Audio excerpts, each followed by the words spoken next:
রাসূলুল্লাহ সাল্লাল্লাহু আলাইহি ওয়াসাল্লাম বলেছেন, কোন একজন নারী যদি তার নিজের ঘরে, তার স্বামীর ঘরে অথবা তার বাবার ঘরে ছাড়া অন্য কোন ঘরে গিয়ে যদি তার কাপড়টা সে খোলে, কাপড় খোলা মানে কিন্তু উলঙ্গ হওয়া না, কাপড় খোলা মানে হচ্ছে তার মাথার যে ওড়না, এই ওড়নাটা যদি খোলে, কিয়ামতের দিন তার জন্য তার গোটা সময়গুলো তার চারিদিকটা অন্ধকারাচ্ছন্ন হয়ে যাবে এবং তাকে দেখা যাবে কয়লায় পোড়া, আগুনে পোড়া একটা কয়লার মতো সেই দিন তাকে দেখা যাবে।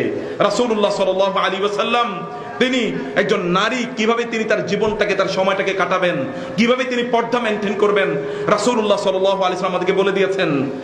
আলী রাদিয়াল্লাহু তাআলা আনহু তিনি একবার পুরুষদেরকে লক্ষ্য করে বললেন, আমি শুনলাম, আমার কাছে এই সংবাদ এসেছে, তোমাদের নারীরা নাকি ওই সকল বাজারে যায় যেই সকল বাজারের আল উজুম, সেখানে পুরুষরা সেই বাজারে জয়েন করে, তোমাদের নারীরাও নাকি ওই সকল বাজারে অংশগ্রহণ করে।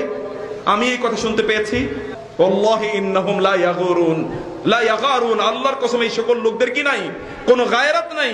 ওয়ালা খায়রা ফি আহাদিন লা ইয়াগার, আর যেই ব্যক্তির মধ্যে গায়রাত নাই, তার নারীদের ব্যাপারে আত্মসম্মান বোধ নাই, তার নারীদের ব্যাপারে পাপ বোধ নাই, এই সকল ব্যক্তিদের মধ্যে কোনো কল্যাণ নাই।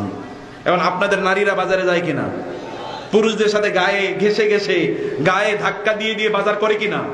তাহলে গায়ের তো আপনাদেরও নাই।